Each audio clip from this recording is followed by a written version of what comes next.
I want to add something to this boycott that is currently going on of the East Asian businesses in predominantly Black neighborhoods.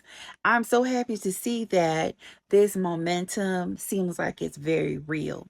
And there's a question going on, okay, so how long are we supposed to be doing this, right? Because we can't bring back the young child that was killed by Mr. Chow, back in 2023. We can't bring him back. So, what are we eventually wanting to see happen? Well, I think that one of the things that we have to address in regards to bringing more Black owned businesses in our communities and also making an effort to support the Black businesses that are already in existence. And it is this: I had to look back because for years I ran my own business in predominantly Black neighborhood. And I noticed something that a lot of my clients and myself, I was married before, but when I divorced and I became a single mom, I noticed something that occurred heavily within the Black community and that you don't really not necessarily see in predominantly white communities. And that is, you see all of these neon signs saying express, fast, fast, and takeout, and it's advertising to communicate that they are here to get it as fast as you can pay for it. And because of the breakdown of the Black American family in these neighborhoods, according to statistics, a lot of Black American women are leading as primary household. We're primarily the household contributors, right? Because there is a lot of single family homes. And what occurred over time is not the fact that Black women and Black men don't open up businesses. We have our own dentists, we have our own pharmacists, we have our own barbershops, we have our own attorneys. Like, that's all you'll hear all day long on a lot of the predominantly Black radio stations. And that is advertisings all day long of Black attorneys. We have our own firms, our own accountants. We have our own schools. We have over 100 and somewhat historical Black colleges and university in this country alone. And it wasn't necessarily that we don't have the get up to go and get our own. We have our own. It's just that we also patronize other nationalities because we're not just a one track minded type of people. But what I want to get to is this: because there's a lot of single Black female homes, we pray for the convenience. And so that's where a lot of these East Asian businesses had helped along the way for us to raise our children, is that they had these fast takeout restaurants, right? They had these fast nail places, fast places you can go and get your own beauty supplies if you had to do your own hair, or if you had to, if, for instance, for me being a hairstylist for so many years, if I needed to grab something really quick, I can just go and grab it from the beauty supply store that the Koreans were operating. Until one day I decided, you know what, I want to open up my own. And I did. I opened up my own small beauty supply store with my last hair salon. One side was a hair salon, the other side was a beauty supply store. And I tell you this, we patronize each other. Now, I'm not saying I was always perfect as a business owner, but for the many years that I was operating independently, I will say this: Black people support Black people. Don't get it twisted. And if you're good at it, not only will Black people come and patronize you, but also other people from other nationalities started to come and patronize my business. So it's not that we don't have to get up, it's just that because there is a lack of a two-parent household, a lot of times we're paying for convenience. But this is the other flip side to it. For all of that convenience that we have been paying for over the years with a lot of these East Asian businesses, we've also been suffering on the back end of it because a lot of those foods that they sell to us have high levels of MSG, which is very dangerous for our health. almost all of these convenience stores and these restaurants that you see that sell all the deep fried wings and french fries, that stuff will blow you up. Right across the street from them, you're going to have a dialysis center. And then on the other side, as far as like the convenience stores that sell a lot of that alcohol, cheap alcohol, a lot of that stuff has kept our homes broken up because it helps to perpetuate the abuse of alcoholism in the homes. So we have our own businesses. I don't know what these racist people are talking about on these little videos. What it sounds like, and like I've heard from a lot of people, is saying is that you're trying to fearmonger Black Americans into continuing to purchase from your businesses. We will survive without a hair store. Okay?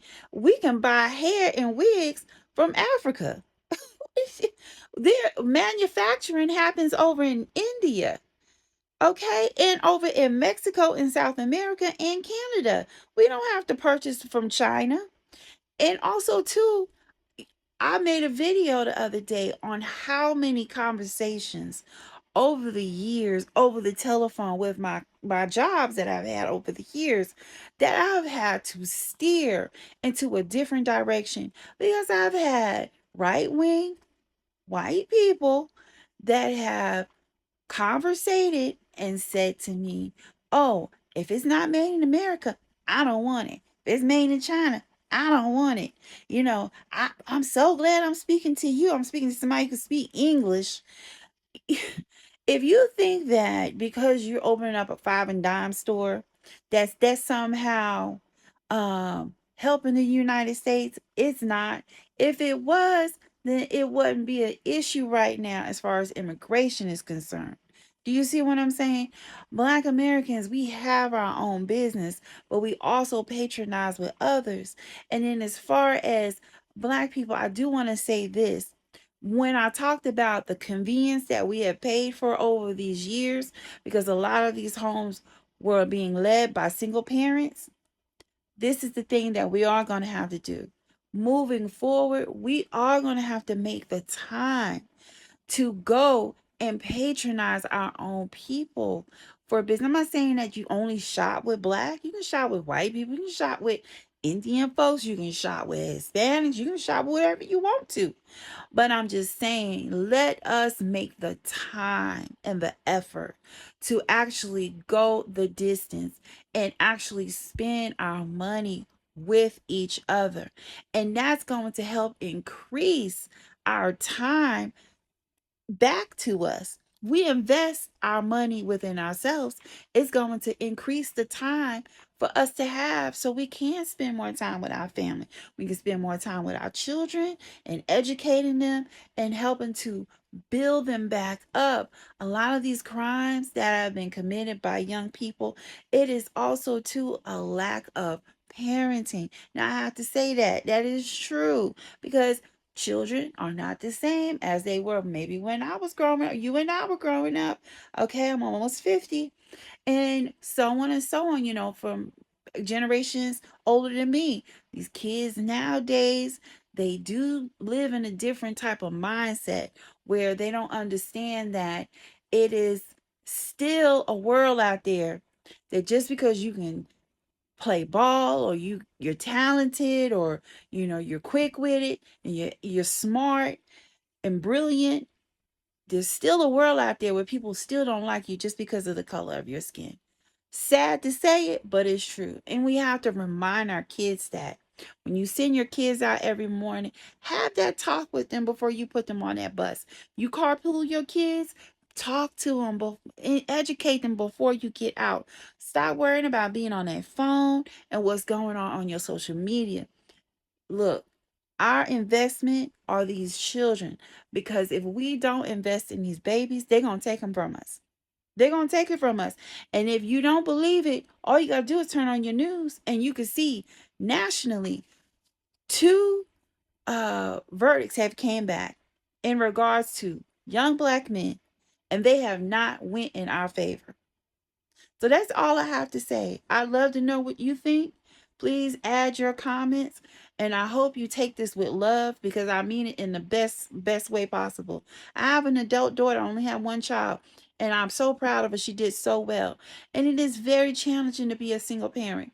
And I understand that's what a lot of us had to do. We had to buy things conveniently, and that's where a lot of these East Asian businesses came into our biz and out to our neighborhoods, because it fulfilled that need of time. But now that we can see what a bigger picture, these are some issues that we can solve on our own. And let us make sure that we continue to push advertising for these Black businesses. And that's what I'm going to do personally. I'm going to help businesses advertise. Even if I can't buy something, you know what? I'm going to invest in them, sow a seed into a business. When I had my businesses back in the day, do you know people would sow seeds into my business, and they would just be like, I just want to help you out, sister. That meant the world to me. That kept lights on. That kept my rent paid there and at my place. That kept the car payment paid, food in the refrigerator if I had a slow week on my business. And let's learn how to partner with each other. We are so good with working with each other, but we got to improve that. Partnering with each other. You can't afford to rent out a place by yourself, then you need to set up a contract where you're protected and the other party is protected, and you go in and rent a place together. That's how we're going to build ourselves back up. Love you. Peace out.